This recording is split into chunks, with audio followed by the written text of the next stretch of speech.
Backfire.com, the Republican candidate for governor.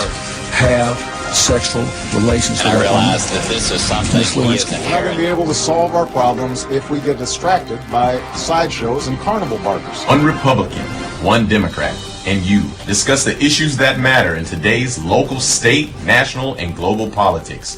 Hosted by Steve Hickson with co-hosts John Stanberry and Franklin Chansey. This is Backfire. Hey, welcome to another edition of Backfire this morning with myself, Steve Bobal Hickson, and Franklin's stature is falling before our eyes. Franklin just fell out of his chair. John Stanberry and Franklin Chansey. Thank you. Good morning, everybody. And let's see, we've got our chief engineer back here, Daniel Brantley. And you know, I watched how Daniel pushed that button, putting us on the air, and it was a decisive move. It was done with purpose and meaning. And he's multitasking. He's running a turkey back here at the same time. Happy Thanksgiving, everyone. There was something here I read a few minutes ago. I'll just start with that. More than a third of Americans are say an idea of talking politics at the Thanksgiving table is going to stress them out this year. Well, that's not the worst of it. There's all kinds of examples. I'll have to pull out what I brought up, but apparently liberals are actually canceling plans. It didn't say liberals. The examples I found were all liberals. One girl moved her wedding to Italy so that her mother-in-law in Florida couldn't attend because she voted for Trump. Well, this just said people were stressed out about having the conversation during Thanksgiving dinner. It didn't say who. Well, do you want me to give you some names? Because I brought names. Yeah, let's have some. We might as well get it started this morning. Matthew Horn, a software engineer from Boulder, Colorado, canceled Christmas plans with his family in Texas. Nancy Sundin, a social worker in Spokane, Washington, has called off Thanksgiving with her mother and brother. Ruth Dorancy, a software designer in Chicago, moved her wedding so that her fiance's grandmother and aunt could not attend. She said it just felt like a rejection of everyone who looks like me. Now, this is her own future mother-in-law. John, I can only say this as nicely as possible. You got way too much time on your hands. If you can find... No, the people with too much time on their hands are liberals who are so special snowflake-like that they can't even talk to their own family members. Well, I assure you, I will be breaking bread with people of all political sides. I've got to say, I've got family members that I have a hard time talking to sometimes. Now, these are not local family members. These are long distance. Look, it's one thing. I don't have a problem with saying, hey, you know, this is a heated subject. People get upset. Let's don't talk about it. But the idea that you go, I'm not going to have anything to do with my own family, that's a little bit. Well, we got a new rule in my family when the northern relatives come to town. We don't talk politics. I think that was the point of the article. Well, I can tell you that in my family, we do talk politics. I think you ought to be engaged enough to defend We used to talk politics in my family. When they were winning and when you were losing, it was okay. Is that it? I had some Obama toilet paper that disappeared one day, didn't it? Maybe someone put it to appropriate use. Yeah, maybe. Oh, well, what a great day. I want to start out this morning on some local stuff. This Logan, on the front page of yesterday's paper, wants to send the liquor tax lawsuit to the state Supreme Court. Why do we keep fighting this lawsuit, Franklin? You're the attorney. Why do we just keep fighting it? Why can't we understand what losing a lawsuit really means when it's got taxpayer dollars involved in it? Well, I can only say from very early on in the process that Mr. Logan has been adamant that he thinks the county's position is right in the matter, and that's the advice he's given them. The chancellor did not agree. He's asking twice. He's asking to skip a first level of appeals and go straight to the Tennessee Supreme Court because there are other cases in the pipeline that are working up through different courts of appeals. And so it would appear that ultimately one or more of them would end up in the Supreme Court anyway. So Now, is this a precedent for skipping like this? no, the Supreme Court has the authority to say there's so many of these cases coming Just up, hear one. we're going to get to them anyway. So skip the intermediate level and come straight to us now. Well, that's the theory. I guess what I'm asking is, does that usually happen as a request from the Supreme Court, or does it happen as a pitch from beneath the court? There's nothing unusual about making the request. Okay. They don't do this very often. It's rare that the circumstances happen. Well, So whether they will or not, I don't know. They can say no. Well, they attach these cases together to appeal them as one. They have common issues. They have common issues, but they don't have exact common issues. Yeah, but the Supreme Court doesn't rarely issues exact decisions. They issue overarching decisions that sort of settle lots of cases, hopefully. Well, I grew up here. Well, I kind of remember when all this happened, and I remember that the county the city tried to encourage the county to put this on the ballot, and they didn't do it. And then the city the city said, "Well, we're putting it on the ballot," and if You're talking about the liquor referendum? yes, isn't that what we're talking about here? Yeah, but I Well, think that's a different issue. That was the tax. It's got to do with the money What that is was this? collected during that period of time. Yes, during that period of time. Whether That's or what this not- lawsuit's about, if I'm not mistaken. Well, if I recall, there's two separate statutes in play, and they seem to conflict with each other about where the money goes. There are both sides have statutes that they can hang their case on. Well, I mean, I remember when the county did not participate in this, and they lost the revenue from it after the city won it in an election. Now, then years later, when the next election came, the county decided they were going to put it on the ballot, and they did it. So there's a time period in this amount of time they should not be gathering any money, and they're fighting to gather that. That's what I understand. Part of the lawsuit is them trying to get this. It was very clear that they were not going to get any money during that time period. Well, no, I mean, what Franklin's telling you is there are two different statutes that sort of interpret how money is divided up, not specific to this issues per se. And whether the city passed it or didn't pass it, you had one statute that said, here's how it'll be divided. You had another one that said, here's how it'll be divided, and they differ. And it's going on the school system where it's whether the city Whether the city has to share additional revenue. Right. and it's where the city has their own school system versus Right. if they have a shared And that's the part system. that's, Ambiguous. and the Well, city's I mean- position is we do have our own school system, so that portion of the statute doesn't apply to us. We get to use it for our schools. That's the So what's so hard to understand about all this? Well, the simple thing here is government always wants more money. That's- And every government entity wants more money. John, you and I understand that all this is about the county trying to get more money from the city. Well, and the city trying to hold on to as much money That's right. as they can. So Because understand what's really relevant here is that this is money that was spent long time ago. We're talking about money that would have come in years and years ago. It's already been spent. So in order for the city to pay that, they would essentially have to raise additional money to pay. Right. From this There's point already forward. a moving forward. This only applies to Small time. going a backwards. fixed window in time in the past. Well, why can't we all man up?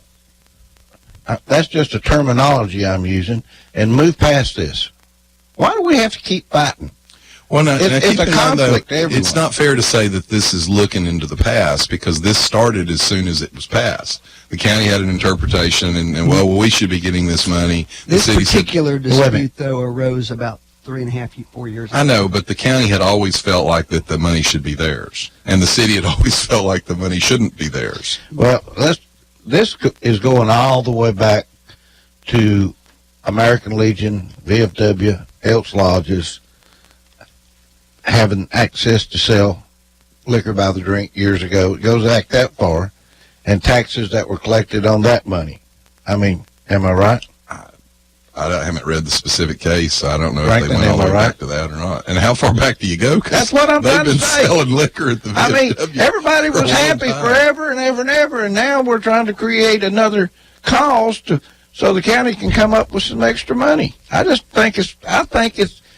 really wish our school boards and the people that are over this account would let it drop.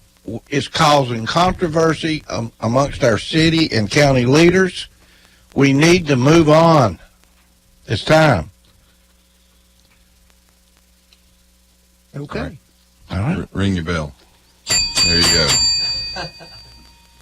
You always get the last word. Logan wants to send liquor tax law to the state Supreme Court. I just keep seeing this stuff. It just And I won't will tell go you, that away. probably would save some litigation costs, to be honest, to jump ahead like that. Well, I think we're trying to I think that's a step to put a lawsuit in with a bunch of other lawsuits that's not as, not the exact same thing as we're trying to accomplish, or they were originally trying to accomplish. I may be wrong. You know what? I'm not an attorney, and I don't get along, but Do you play one on TV? No, but I am a taxpayer in this community, and I don't like to see controversy amongst our city and county officials. I wish we could either resolve this quickly or do something to get it over with and move on. It's just a never-ending One thing we fight. could do to get rid of some of these conflicts was if the city and the county would both, fairly strictly cut their budgets, they wouldn't be fighting over all this. Well, that's right. That's right. Or if we had one, I'll tell you what, if they keep fighting like this, I think the voters ought to stand up and say, let's get one government. Well, all you got to do there is have the city turn its charter in. That's right. But we've got to have the voters push it. You just need a referendum, don't you? That's Well, right. actually, the city could simply surrender their charter, and the county is already, by state law, the That's not going to happen. higher authority. You know that. Well, I'm just saying, if that's what anybody who comes, I'm ready that's for a always referendum fun. to make it happen. Yeah, but that's always fun when people come forward and they go, "I'm for metropolitan government." You go, well, all you got to do is have the city turn their charter, and they'll immediately go, "Oh, no, wait a minute," because they kind of envision the city No, becoming the I've metropolitan already government heard leader. that, but it takes a referendum to force that. No, my point is, you don't have to have any of that. All the city does is turn their charter in. And The then city's not voluntarily going to do But it that's without my a point. referendum. The people who want metropolitan government are more supportive of the city. Let me rephrase this. The political aspect of this from the city side is not going to let that happen. If you truly wanted metropolitan government, that's the easiest way to get it. Well, no. If you wanted metropolitan government, or if I wanted metropolitan government, or if Franklin Because wanted everybody metropolitan knows government- the answer ultimately is the devil's in the details. Right. That's right. And when you get into the details, you discover that what sounded like a wonderful idea to everybody on the front end, suddenly everybody doesn't agree on when you get into We could have one school system. We don't need multiple school systems. If you want to get down to the details, let's start talking about it. But I'll be honest with you. If you go deep into the 5th district or the 6th district, you get down towards the Georgia line and some of these more rural communities. There's real concern there under that form of government as to what the bulk of the people inside the city center would decide was best for those people down there. That's one of the concerns with metropolitan government. All right. Anyway, happy Thanksgiving, everybody. I raised my own turkey last year, and I fell short this year. I'm going to have to buy a turkey. You raised your own turkey and cut its head off and cut its belly open and stuffed it. I did. Was I supposed to say no to that? No. I did. I did. You cruel thing, you. I'm terrible, aren't I? Instead of, I'm a murderer instead of hiring a hitman to do my work for me. which brings to my mind, Go ahead. maybe the funniest Thanksgiving thing I've ever seen was when Sarah Palin was pardoning the turkey. Have you seen that I video? don't think so. 2008, she went to a turkey farm to ceremonially pardon a turkey in Alaska. And unfortunately, the place they chose to do the video, they were literally killing the turkeys in the turkeys background. behind them on video and stuffing them into these chippers. They're pickers. They pick the Yes, feathers. yes, but it looks like a wood chipper as you stuff them in there, all in the background while she's having this glowing Thanksgiving Her speech. PR guy didn't do a good job planning that. Not quite. And it's still available on YouTube, Okay. by the way. You Look should it check that up, one out. folks. Oh, goodness. What do you think about the first 100 days transition? What's going to happen, John, with the presidential? I think obviously the press still doesn't get it because he is ahead of track for the average in filling these positions. He's ahead. Barack Obama didn't name the first secretary appointment for until the third week. And so now look, I'm not even talking about who he's named or who he's not named. My point is all these stories about he's in disarray, it's in chaos. He's on a faster track than most presidents are. And I guess ultimately what I was saying is the press still doesn't get it. They're part of the reason he won. They're a big part of the reason he won. And they're too dense and too set into their bubble of ideology that they still don't get it. When he called him in for a meeting. Yeah, there's two different versions of that meeting. I heard that he called him up for a meeting, and they all thought they were going to get a haircut, and they actually got their throats cut. That Trump, he just basically told the press how it was. And supposedly called CNN and said your entire network are liars. He called Zuckerberg out directly. He said you had a moderator. Zucker. You had a moderator. He said you have a moderator. He didn't name her. He said you have a female moderator of a debate that cried on air when Hillary Clinton lost. I saw that. Well, that's Martha Raddatz. I loved last night. I have to say, I watched Hannity last night, and that was probably one of the best segments I'd ever seen. And that's what he was talking about. He had the press being so left wing and so far left, and how they pushed it. And he actually used some reporting, actual reports, and he had the presidential elections coming in that night, and on CNN and all the stuff, people were crying and they were carrying on. And anyway, it was pretty interesting to watch, I thought. Look, I want the press to hold any president accountable. I want them to dig into things. I want them to do investigative reporting. But you can't do it when you can't see the separation that requires. You don't need to be able to tell where a hard news reporter's at with his opinions. I'd like to get back to just giving news. Now, let me say this, and Franklin may like this better. I don't like the continuing attacks from some of the Trump people on people like Megyn Kelly. I actually think she's pretty good, because if you ask me right now to tell you whether I think she voted for him or she voted for Hillary, I don't know. I don't know where I really wouldn't have a good idea of where she voted. And I think that's the appropriate thing you ought to have for a news reporter. So you think that they're beating up on Megyn Kelly? Yeah, the book came out, and the book apparently went into some details on their relationship and their meetings. Megyn's own book. Yeah, her own book. And they've been going on Amazon and giving it bad reviews, the Trump people. And I go, look, you can't have it both ways. You want a free press? A free press criticizes freely, both sides. And I'm okay with that, because I think conservative arguments hold up to criticism. I want to ask a crazy question. Maybe you might know the answer, Franklin. The news racks around town have been picked up with the Chattanooga paper. It's hard to find a Chattanooga paper now in a store. Do you know anything about that? No, I don't. I still see them out in Walgreens and some other places. I mean, they don't usually have the racks anymore. I haven't seen those in a long time. They've got them stacked up in stores. The stores sell them now. Well, where I used to buy some, they don't have them anymore. The racks were picked up. Part of that whole industry's changing. The print industry, used to be able to go in and buy a magazine. Mm-hmm. Yeah. And hey, before we get too far into this, we ought to say again something about the horrible bus wreck down there, and those families, and pray for them. Ask people. I mean, all of us ought to be praying as often as we can for them.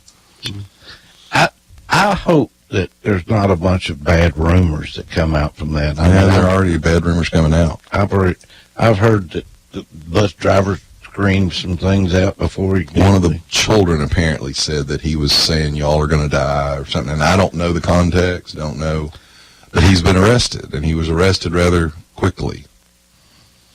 I just can't imagine someone with the responsibility of that many children. He'd had a wreck once before with the bus.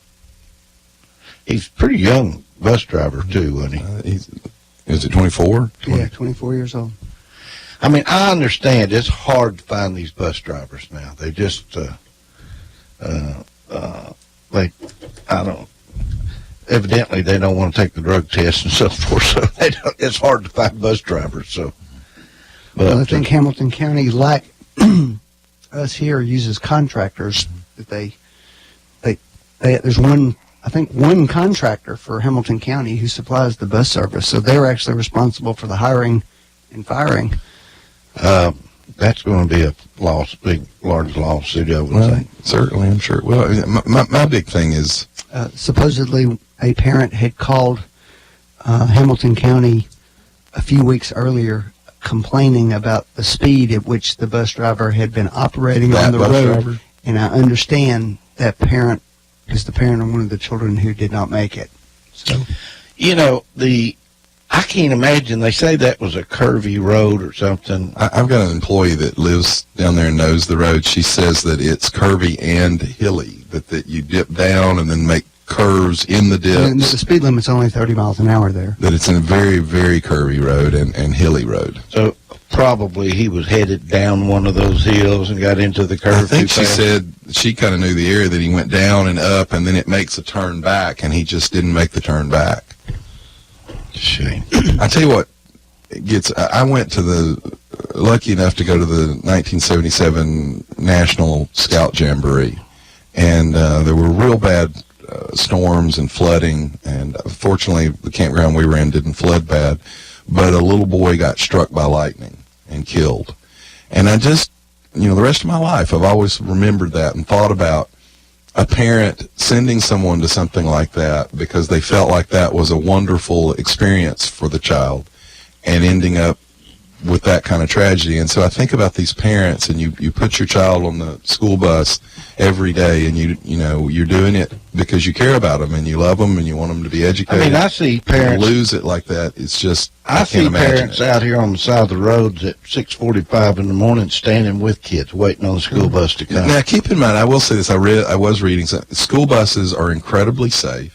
The wreck rate with school buses is very, very low. We rarely have these kind of fatalities. Do they need seat belts? Well, there's the problem is that sounds like a common sense discussion, but apparently the evidence is that the seatbelts actually make them less safe. Yeah. I understand one or more of the children in this accident were ejected from the bus. So The problem is these things, like if you notice that apparently they worked for hours trying to free kids off the bus. Mhm. So the problem with the seatbelts is after the wreck. Be worse.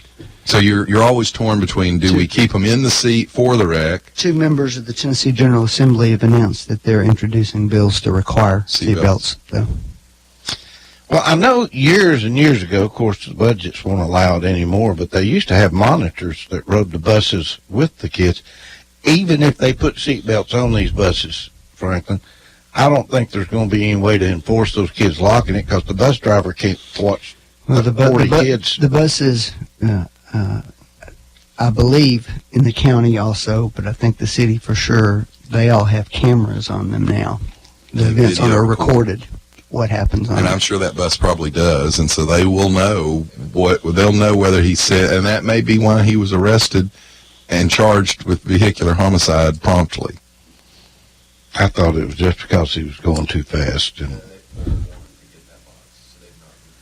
Yeah, but what I mean is they charged him quickly. yeah, that sounds like a Trump word, quickly. Quickly. I understand Politico's reporting this morning that Nikki Haley's being announced as the new UN ambassador. Now, who's she? She's the governor of South Carolina, the first Indian American woman ever elected to governorship in the United States of America. What about that's right. Nancy She's a Pelosi? Republican. What too. about Nancy Pelosi? I thought she was Indian. No, that's Elizabeth Warren. Oh, Elizabeth But Nikki Haley actually is an Indian Asian American. Indian, not Oh, American okay. Indian. India Indian. Okay. I just wanted to point out that that was the first happened Who on a is the Republican watch. Who is the female that's fixing to go to jail? That's a Democrat. She's you're talking about the Democrat Attorney General in Pennsylvania. Yeah, I believe that's it. What's she going to jail for? Franklin probably would have a strong opinion on this. She's supposedly leaked Damning information from a grand jury, supposedly. For political retribution. Those And then those covered proceedings it up. are secret until And then they're covered it announced, and so that's what she was convicted of. Thousands of green cards have now disappeared. They don't know whether they disappeared or they're just lost or. They mailed too many out, right?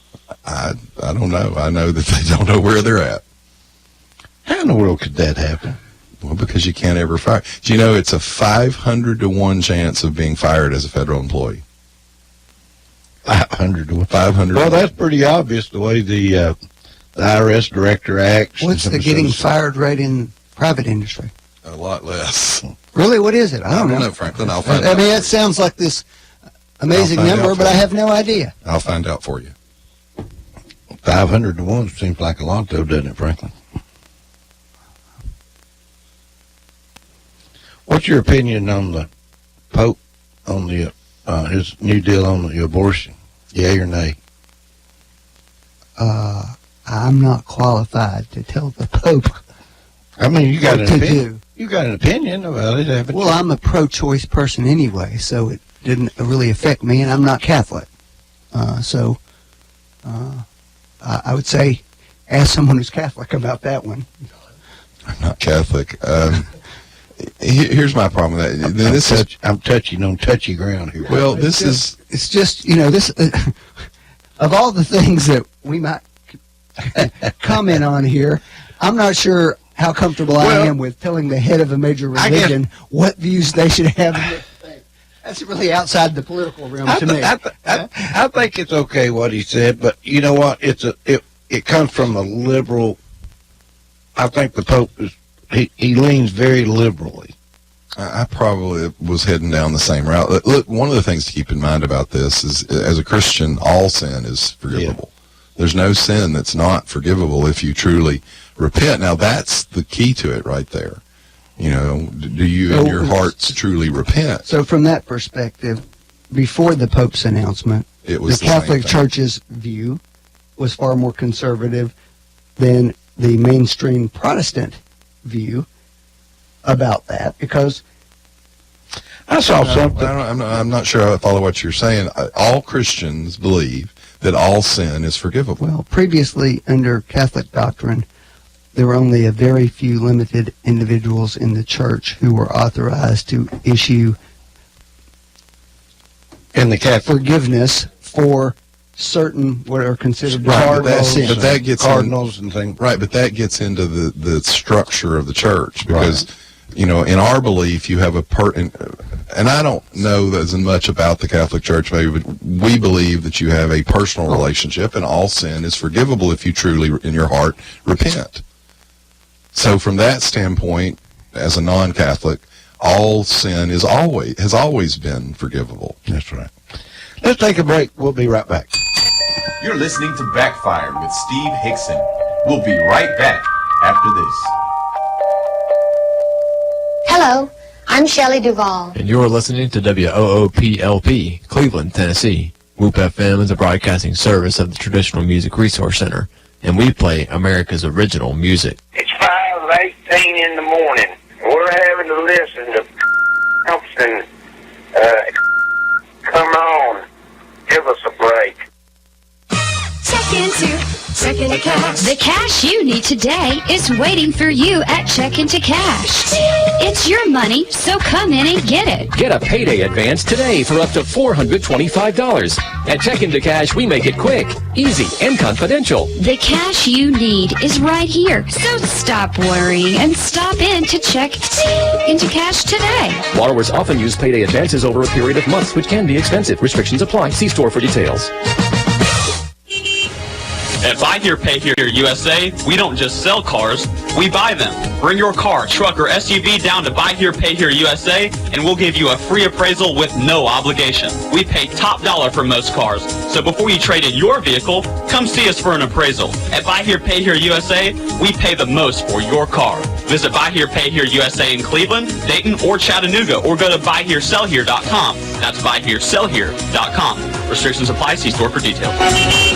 Tired of carrying around cash in your pocket and tired of banks? Visit usmoneycard.com and get your prepaid debit card to use wherever MasterCard is accepted. It's a smart and safe alternative to carrying cash, and it's convenient. Even if you have a bill that requires a check, US Money Card has that too. Visit usmoneycard.com today and find out how to get your reloadable prepaid debit card. Log on, load up, and love your US Money Card. Visit usmoneycard.com for complete details. If you need a little green, Lending Frog is making deals. He'll lend you cash on any kind of wheels. Borrow just a little, or you can borrow big. Lending Frog is a new financial gig. It's hip to hop into cash. LendingFrog.com is making a splash. Dig it, dig it. Dig it, dig it.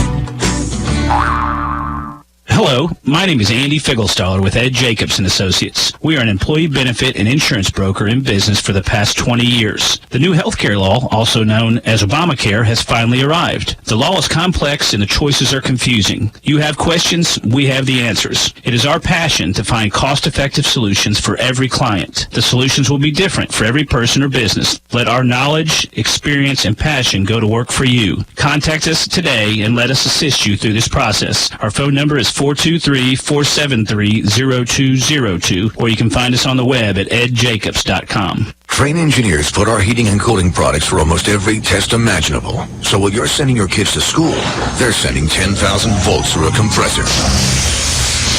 Testing like this is the reason Train is so reliable, and why our engineers prefer their steaks. Well done. Ready to indulge in Train comfort? Call a Train comfort specialist at Mechanical Systems, 336-5739. High-quality service and installation for more than 30 years. It's hard to stop a train. Really hard. No dealers allowed. Jackson Catnapper, family owned and operated in Cleveland since 1933, offering the best with over 70 styles of recliners, sofas, electronic lift chairs, full living room packages.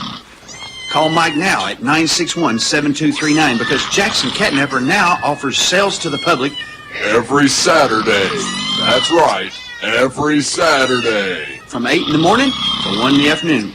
Or call Mike at 961-7239 or go see him every Saturday at 1911 King Edward Avenue, just across from the main plant. Jackson Catnapper, family owned and operated in Cleveland since 1933. 961-7239. No dealers allowed. You're listening to Backfire with Steve Hickson on Whoop FM. Call 423-614-5553 to join in on the conversation. Now, back to Backfire. Every Wednesday we have Backfire. Every Wednesday. Okay. All right, now I'm not getting any of that, but I'll just let it ride.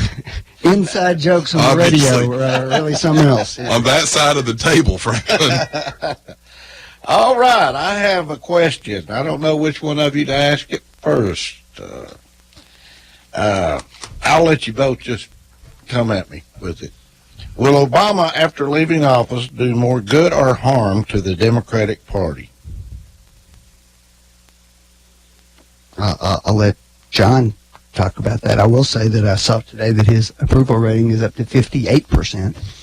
Well, Trump's is up too. Trump's is 47 surged. now, up to He's 47. surged. That's what I saw. Mm-hmm.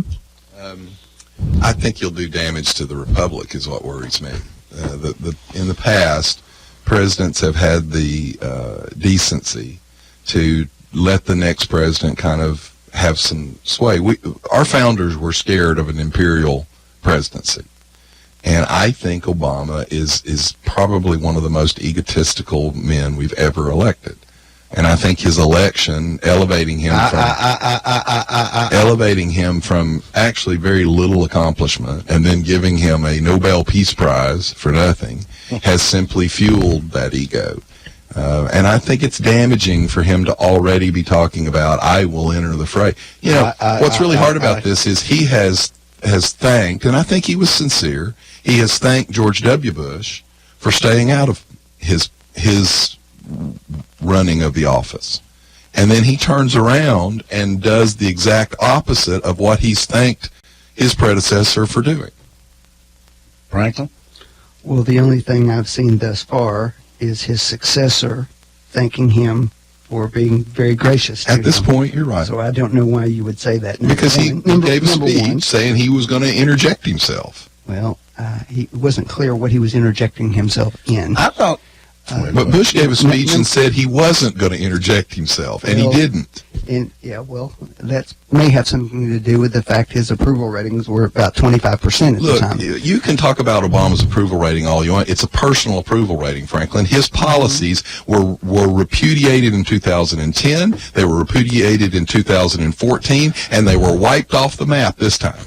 So, yes, we like him on a personal level. John, while I congratulate Mr. Trump on his victory, that's a gross overreach, and you know it. You couldn't Presently, Hillary Clinton's lead in the popular vote has now passed 2 million votes. We have a system, Franklin. Yes, we do, and I'm not trying to argue about changing that system. I'm not suggesting that.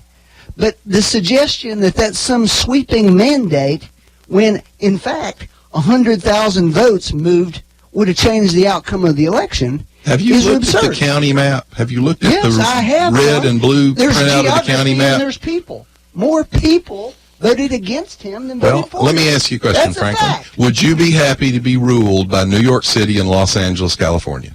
He would. Because that's the concept that you're talking about. That's the concept you're talking about. Being ruled by, Dyersburg, Tennessee. Well, I wouldn't. I'll take Dyersburg, Tennessee over New York City any day. Okay.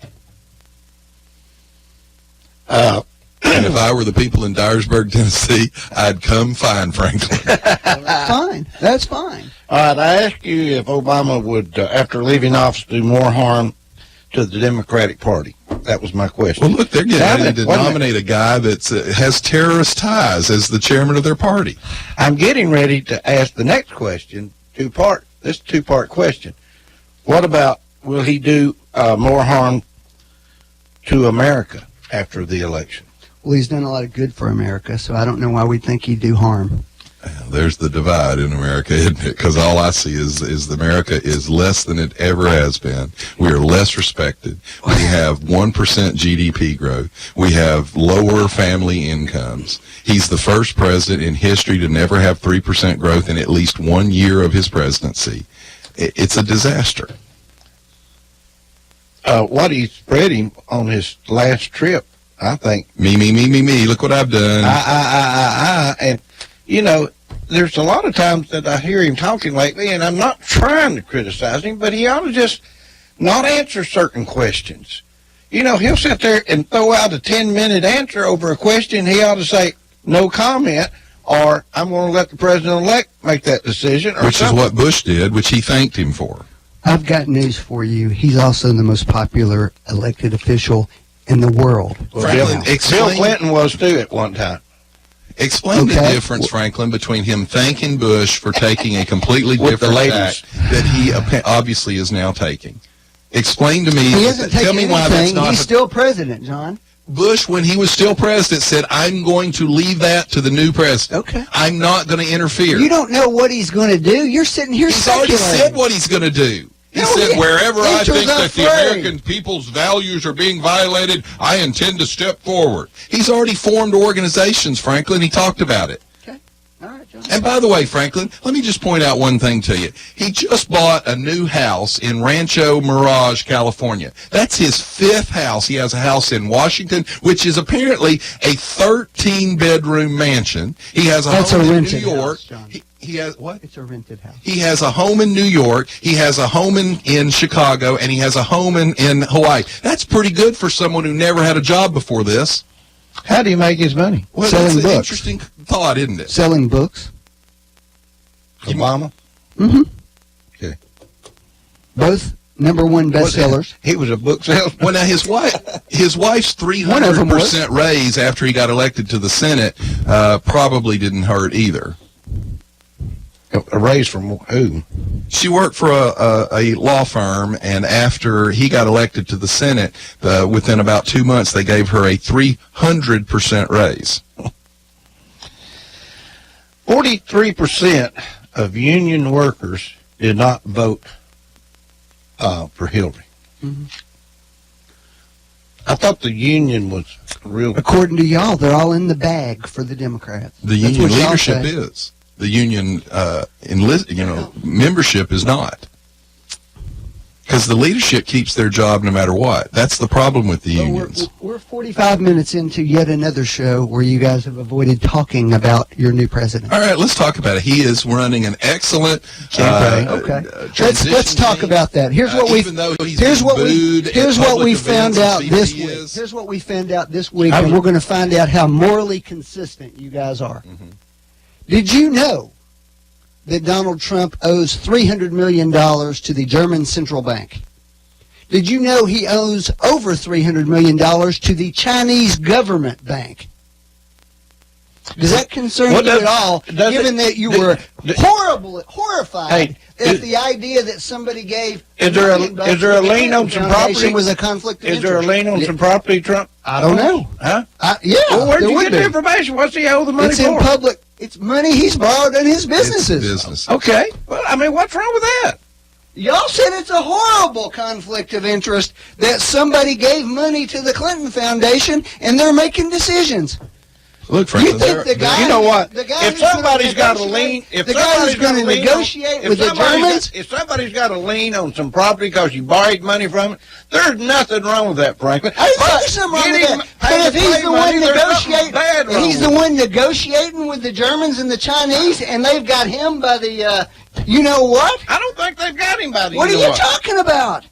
Okay. There's no way. There is no way you would take that position. He can take his salary from the government. There's no way you'd take that position if their shoe was on the other foot. Let me interject here, Franklin. There are some concerns with him being a businessman that we're probably going to have to work through. We haven't had a businessman before, and we are going to have to work that. But to be perfectly honest, Franklin, your scenario of they've got him by the you could also look at that in the reverse. He's got them by the short hairs. Yeah. Because he's the leader of the free world, and they might not want to foreclose on his loans.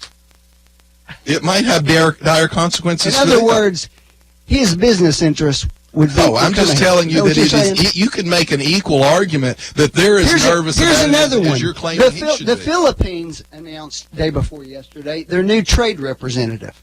Okay.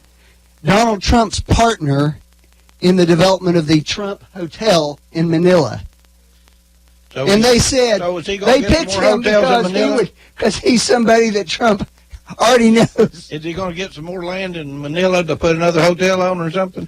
I don't know. All right, there's more. There's more. He now has a lease. What's your alternative? He now has a lease on it. Yeah. What's your alternative? So no businessman can ever be president. Is that what you're saying? But it has to go into a truly blind trust. There is no blind trust like that, Franklin. Sure there is. No, there's not. Michael Bloomberg had one in New York. That's about what he's doing, the same No, thing. he hasn't. He said, I'm going to let my kids do it. Well, yeah, the kids own the company, Franklin. No, they don't. He does. Okay. Guys, this is all I'm going to say.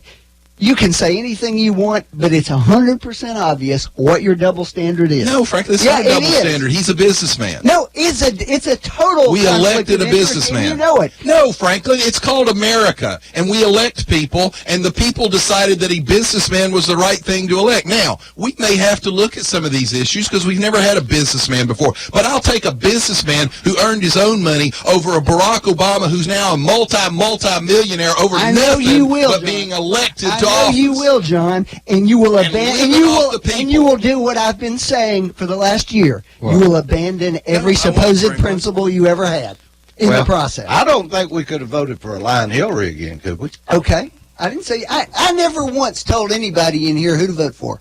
Not one time. You asked me who I was going to vote for, but I never said who. Did you ever tell us? I should. Yeah, I did. I voted for Hillary Clinton. I sure did. I sure did. He had a hard time. I sure did. Oh, Lord, I tell you. Anyway, everybody's really making a hard time out of poor Mr. Trump. And you know, he's just trying to do the right thing right now, and everybody's criticizing him. Why do you think he's catching so much criticism right now, Frank? Which thing are you talking about? How about appointments? Let's talk about his appointments. He's just interviewing people right now.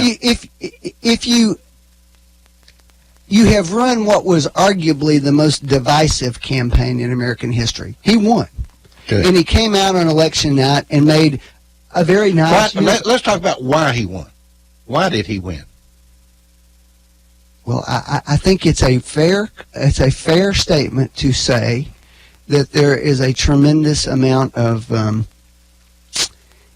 pent-up anger at the way Washington has functioned. Because I think that's working-class Americans have been abandoned by Washington. Okay, if that's what you say. So, but you're not saying this because of the FBI director? The FBI director? Well, no, I never said that. Although Steve Bannon said that, Corey Lewandowski said that. Those are their statements, not mine. Okay. But I don't think that that's the root of everything by any means. All right. And I think that it's fair criticism to say that Hillary Clinton was flawed as a candidate in a number of ways. I think that's fair too.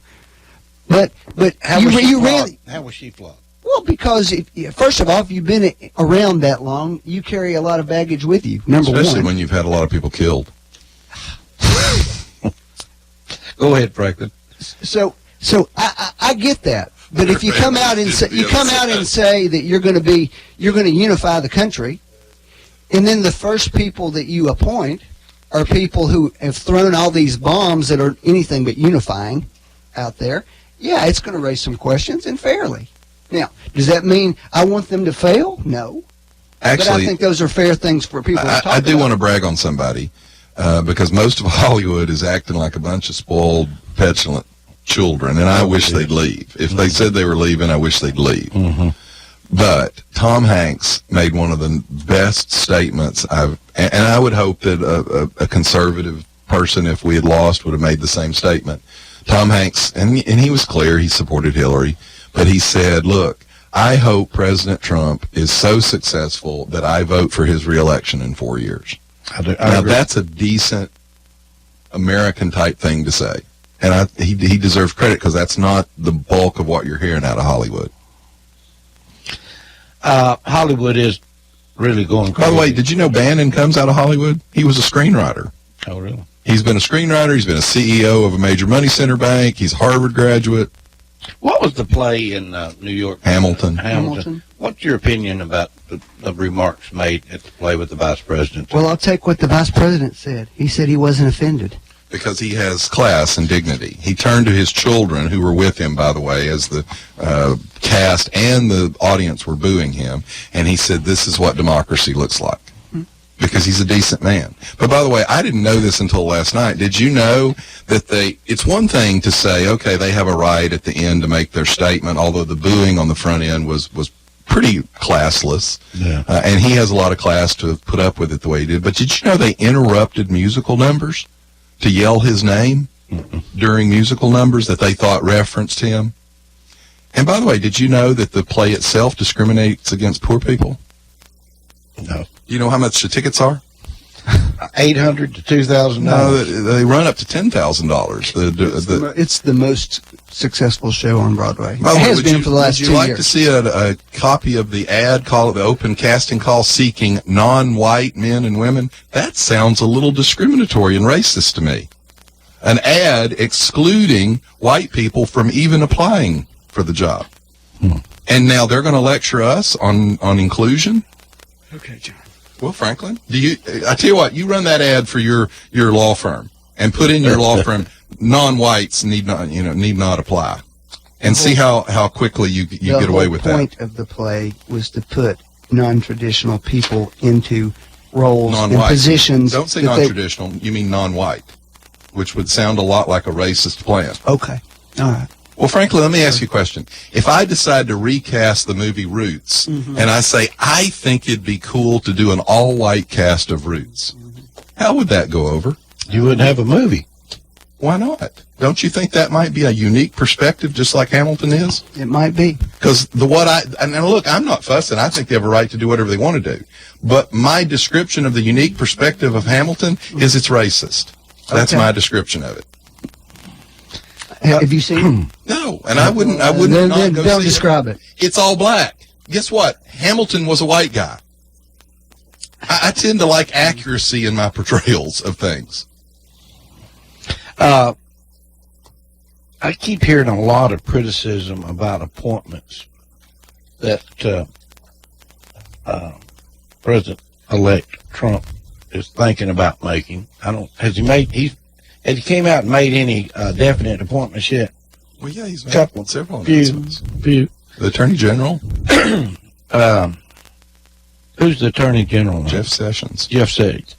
What's your opinion of Jeff Sessions? Well, I'm not sure I have a personal opinion about him. Some of the things that come out of his past are troubling. What things? For somebody who's going to be serving in that position. What things? Well, he previously was appointed as a United States attorney.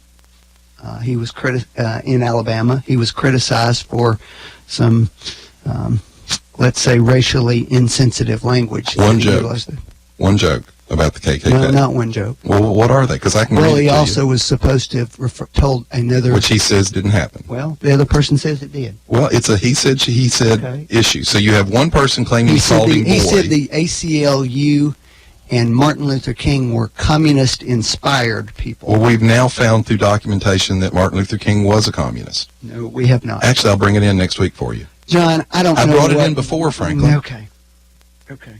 That's the fantasy y'all been peddling for 50 years. Well, let me ask you a question. Do you think that it makes a difference that he prosecuted the head of the Ku Klux Klan in Alabama and ensured that he got the death penalty for a murder?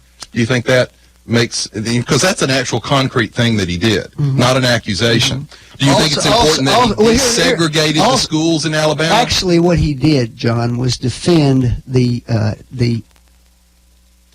action by the state of Alabama where they took away the constitutional right to provide education in Alabama and essentially made it so that no county had to actually provide education anymore. He desegregated the schools, Franklin. You can No, dress he did things not up all you want. desegregate the schools, John.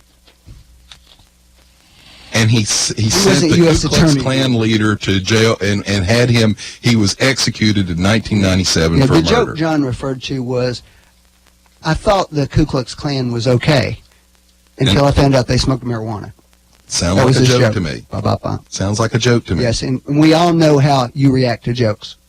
Franklin, I I've react listened to fine you to for the last certain 5 years. jokes and certain jokes I don't, I guess. Yeah. But Franklin, it sounds like a joke to me. So are those things that are concerning? Yeah, I would say they're a little concerning. Here's the nice I would say there's another appointment that's just as concerning right now. General Mattis? Sure, and the reason it's concerning is not so much that I've got to think about General Mattis so much as in order for him to do it, we have to get the Congress to grant a waiver of the law. Which they've done before. Well, the question is whether that's a good idea for at any time. They've done it before. Whether they've done it before or not is a different question. Why do they have to do that? There's a rule that says you can't serve as the head of an agency like that in the government unless you've been out of the military for 7 years. I don't The think theory- it's an agency. I think isn't it specific to the Department of Defense? Well, I think the CIA applies to it. It's a couple others. But the theory is that it's always been the American tradition that we have definite civilian control of the military. And so we want people who don't have the close ties to the military establishment who are actually making those decisions. The military is supposed to carry out policy. Because Why would we want it that way? Because they were afraid of a military coup when we formed the Well, country. it was, well, not only that, though. I mean, those rules go back to the Eisenhower administration, who obviously knew a lot about the military, and he felt that it was very important that there be that distance and guarantee of civilian control. So 7 years is the time limit? They want you out doing something else in your life besides working in the military. What's General Mattis been doing? He's been in the military. The whole time? Until right up till Till very recently. Yes. I was thinking he'd been out for several years. No. Mm-mm. You know what? He's supposedly the most quotable military figure that we have. You know what his quote was when they were going into Iraq? What? It was, "Be polite, be professional, and have a plan to kill everyone you meet." What's his nickname? Mad Dog. I heard Mad I heard Dog. an interview this morning with Leon Panetta, who had several nice things to say about General Mattis. He didn't have a particular criticize of him. Said he'd given the president, in fact, a lot of good advice over the years. He may have a tendency to sometimes to speak a little He's too very blunt. quickly, which is a different thing when you're in the military. Not such a big deal when you're a policymaker. It may not be such a great thing, but he wasn't overly troubled about him. But he said, "I think we ought to have a serious conversation about Most people actually about the support- waiver issue." They actually support him per se. He didn't have anything Right. overly critical to say about him. He I tell said, you, the nice thing about all of these cabinet officials is every single one of them will be approved because of the Democrat rule change that Harry Reid pushed through several years ago. "Okay, So every Fair single one of them will be approved. fair enough."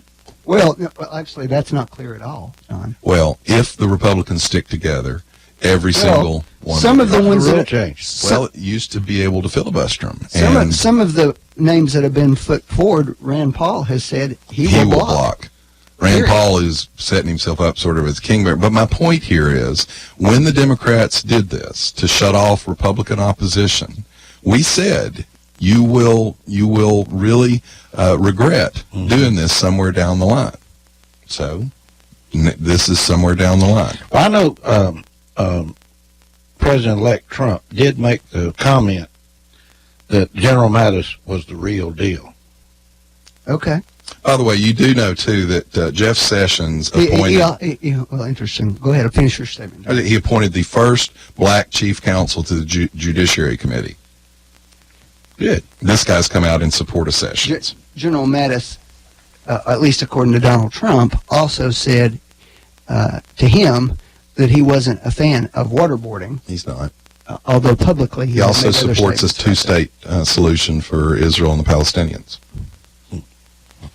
I think Which, to be honest, if Franklin will admit it, shows, this is one of my criticisms actually of Trump all along, is that he's not an ideologue. He's picking people from both sides of the spectrum Here's what with a lot of broad opinion. Here's what I would say, John. I think that Donald Trump has the potential to do some great things. Whether he will do that or not, I don't know. Yeah.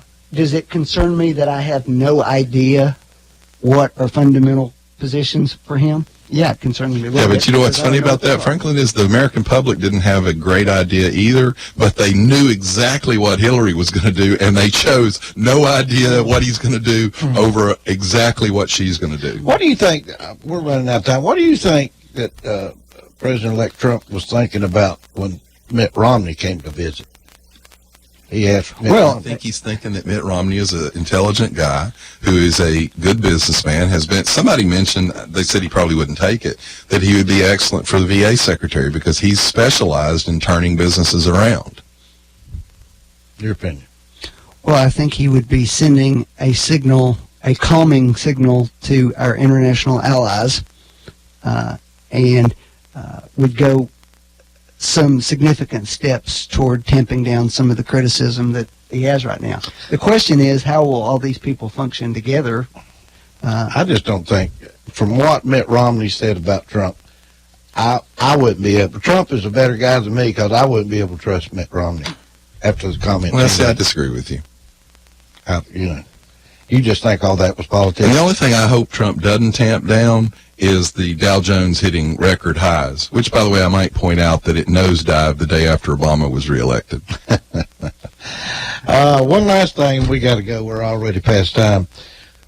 Police shootings going on again. What's going on here? Do you think this is something? We had another one last night. So it's not 4, it's 5 now. Targeted. Execution. I don't know what's going on. I think somebody on this show said that the current climate in the leadership at the administration was going to lead to this. Any opinions, Franklin? No, it wasn't. Statistically no, I believe speaking. It was me. Go ahead. Statistically what? Well, statistically speaking, I'll say what I've said before. We're giving a lot of attention to these events, but the numbers of police shootings are not dramatically up from the last 8, 10, 12, 15 years. I'll tell you what, let's that's no let's comfort send a to the sympathy people. card to That's these no families and right. list this statistically speaking to them, okay? You know, that'd be like, that's like our school bus thing. Frankly, you've had We had a 4 serious in one night. Okay. And 3 of them were actual executions. Officers just sitting there, not even doing anything. Someone walks up, drives up, pulls a gun out, and executes them, or It's a attempts to horrible execute tragedy, them. John. You don't think that there's some significance to the bump up in those recently? Black Lives Matter. The president calling out and supporting Black Lives Matter? What I'm saying to you, John, is things like that have happened before and didn't get the attention it's getting now. Not so like this, there's a right? danger in trying to make that linkage that may not exist. Anyway, we could go on and on, but it's past time that we go. So we'll be carrying on again next week at the same time on Backfire. Backfire. Bye-bye now. You've been listening to Backfire with Steve Hickson, John Stanberry, and Frank